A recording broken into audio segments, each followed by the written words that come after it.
है ना। Equation of straight line में ये सारे के सारे कॉन्सेप्ट्स आपके यूज होंगे। तो इक्वेशन ऑफ स्ट्रेट लाइन, तो अगर मान लो दुनिया की कोई भी लाइन है, आप सिंपल समझना है ना, इसको एकदम सिंपल रखते हैं। अगर आपको किसी भी लाइन की इक्वेशन लिखनी है तो आपको बस दो चीजें चाहिए।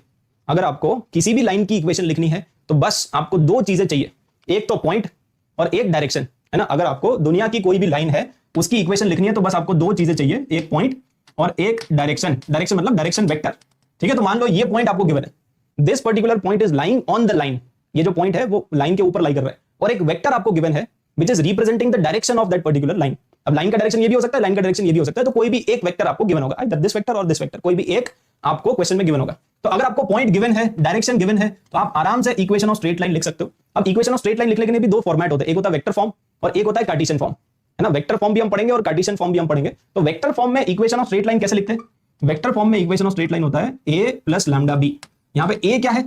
यहाँ पे a is the point, this a is the point and b vector is direction, ठीक है। तो point plus lambda times direction, बस आपको इतना ही याद रखना है। अगर दुनिया की कोई भी लाइन है उसकी इक्वेशन आपको लिखनी है वेक्टर फॉर्म में, तो आप सिंपल कर दोगे point plus lambda times direction. जैसे फॉर एग्जांपल ये लाइन है तो इसकी इक्वेशन आप लिख के बताओ। इसकी इक्वेशन आ जाएगी r, यहाँ पे r वेक्टर जो है वो वेरिएबल है, जैसे x y z होता है ना, तो यहाँ पे r वेक्टर, तो r vector is a variable, तो r इक्वल टू पॉइंट, तो पॉइंट आ जाएगा i cap plus 2j cap plus 3k cap plus lambda times direction, और डायरेक्शन कितना है 2i cap minus j cap plus k cap. तो ये आ गया बस। यहाँ पे लैम्डा क्या है? लैम्डा इज अ स्केलर, तो लैम्डा का वैल्यू कुछ भी हो सकता है ना। Lambda is any real number, lambda का वैल्यू कुछ भी हो सकता है। Understood all of you? So this is the equation of straight line in vector form. ये सबको क्लियर है? हमेशा बस आपको करना है point plus lambda times direction. अगर आपको एक पॉइंट गिवन है और डायरेक्शन वेक्टर पता है तो easily you can write down the equation of straight line, point plus lambda times direction. तो ये तो वेक्टर फॉर्म हो गया। अच्छा, वेक्टर फॉर्म और कार्टेशियन फॉर्म में डिफरेंस क्या होता है? वेक्टर फॉर्म और कार्टेशियन फॉर्म में जो डिफरेंस होता है वो हमने वेक्टर अलजेब्रा में भी समझा था कि यहां पे आपको पोजीशन वेक्टर गिवन होगा। जैसे ये जो पॉइंट है, इस पर्टिकुलर पॉइंट के कोऑर्डिनेट्स नहीं होते। वेक्टर फॉर्म में हमेशा पोजीशन वेक्टर होता है और कार्टेशियन फॉर्म में हमेशा कोऑर्डिनेट्स होते हैं। तो बेसिकली ये जो सेम क्वेश्चन है, यहां पे जो क्वेश्चन पूछा है, अगर ये सेम क्वेश्चन मैं कार्टेशियन सिस्टम में पूछूंगा तो यहां पे जो पॉइंट था i cap plus 2j cap plus 3k cap, ये बेसिकली क्या है? ये बेसिकली 1, 2, 3 है, तो यहां पे बन जाएगा कोऑर्डिनेट्स, है ना। तो अगर सेम टू सेम क्वेश्चन है, ये वाला क्वेश्चन और ये वाला क्वेश्चन एग्जैक्ट सेम है, अगर इसी क्वेश्चन को वो वेक्टर अलजेब्रा वाले सिस्टम में पूछेंगे, वेक्टर फॉर्म में पूछेंगे, वेक्टर फॉर्म में पूछेंगे तो आपको पोजीशन वेक्टर गिवन होगा। वो क्वेश्चन में आपको ऐसा बोलेंगे कि एक पॉइंट है, उसका जो पोजीशन वेक्टर है ना वो ये है। और अगर यही का यही क्वेश्चन अगर वो कार्टेशियन फॉर्म में पूछेंगे तो बोलेंगे कि अच्छा एक पॉइंट है, उस पॉइंट के कोऑर्डिनेट्स है 1, 2, 3।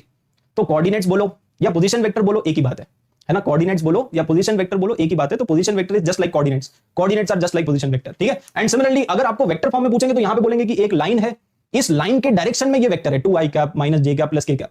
तो यहां पे बेसिकली अगर आप वैल्यूज को देखोगे तो 2, -1 और 1, और यहां पे आपको दे देंगे डायरेक्शन रेशियोज। यहां पे आपको गिवन है डायरेक्शन वेक्टर, क्योंकि वेक्टर फॉर्म है।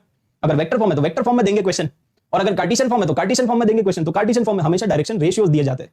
तो डायरेक्शन रेशियोज अगर गिवन है तो i j k लगा तो डायरेक्शन वेक्टर बन जाएगा। तो बेसिकली सेम ही चीज है, ठीक है, बस रिप्रेजेंट करने का तरीका अलग होता है। कार्टेशियन फॉर्म में इक्वेशन ऑफ स्ट्रेट लाइन ऐसे लिखते हैं x minus x1 by a, y minus y1 by b। ये रिप्रेजेंटेशन है, ठीक है, इसको ध्यान से समझना, ये अपना केवल रिप्रेजेंटेशन है। So this is the equation of straight line, है ना। This is the equation of straight line, this is the equation of straight line in Cartesian form. This is the यहां पे x1 y1 z1 is the point. ये जो x1, y1, z1 आपको दिख रहा है ना, दिस इज द पॉइंट जो कि स्ट्रेट लाइन के ऊपर लाई कर रहा है, point which is lying on the straight line. और ये ABC क्या है? ABC are the direction ratios, है ना। ABC are the direction ratios. तो सिंपल है। जैसे फॉर एग्जांपल इस लाइन की इक्वेशन मुझे लिखनी है तो कैसे लिखेंगे? इस लाइन की इक्वेशन बताओ। चलो, इस लाइन की इक्वेशन आ जाएगी x माइनस 1, y माइनस 2 और z माइनस 3। ऊपर आ जाएगा पॉइंट, हमेशा ध्यान रखना, ऊपर आता है पॉइंट और नीचे आता है डायरेक्शन। तो डायरेक्शन क्या है? इसका डायरेक्शन है 2, -1 और 1, तो बस ये आ जाएगा, ठीक है। So this is the equation of straight line in Cartesian form. This is the equation of straight line in Cartesian form. This is the equation of straight line in vector form. Vector form में पूछेंगे तो ये answer है, Cartesian form में पूछेंगे तो ये answer है। सिंपल, ऊपर पॉइंट नीचे डायरेक्शन, यहां पे point plus lambda times direction, simple है। चलो और आगे बढ़ते हैं। अब बात करते हैं कि equation of straight line in 2 point form. अगर 2 पॉइंट आपको गिवन है ना, आप तो ये सब मत सोचो, आप सिंपल ये सोचो जो मैंने आपको बोला था कि अगर किसी भी स्ट्रेट लाइन की इक्वेशन लिखनी है बस आपको 2 चीजें चाहिए, एक पॉइंट एक direction.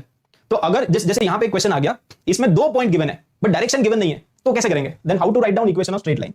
Equation of straight line लिखने के लिए बस आपको 2 ही चीजें चाहिए, एक पॉइंट और एक डायरेक्शन। अब इन्होंने चालाकी से डायरेक्शन दिया नहीं और 2 पॉइंट दे दिए, तो अब हम यहां पे देखो, पॉइंट के लिए तो आप कोई भी एक पॉइंट ले सकते हो, है ना। ये जो a वेक्टर है that is also a point which is lying on the straight line, और you can take b vector, कोई भी एक ले सकते हो। क्या ये पॉइंट स्ट्रेट लाइन पे लाई कर रहा है? हां, जो b वेक्टर वाला पॉइंट है वो भी स्ट्रेट लाइन पे लाई कर रहा है, तो कोई भी एक पॉइंट ले लो। लेकिन डायरेक्शन के लिए क्या करेंगे? तो डायरेक्शन के लिए आप दोनों को ज्वाइन कर दो, है ना। दोनों को ज्वाइन कर देंगे तो एक वेक्टर आ जाएगा ना, तो दिस इज डायरेक्शन वेक्टर।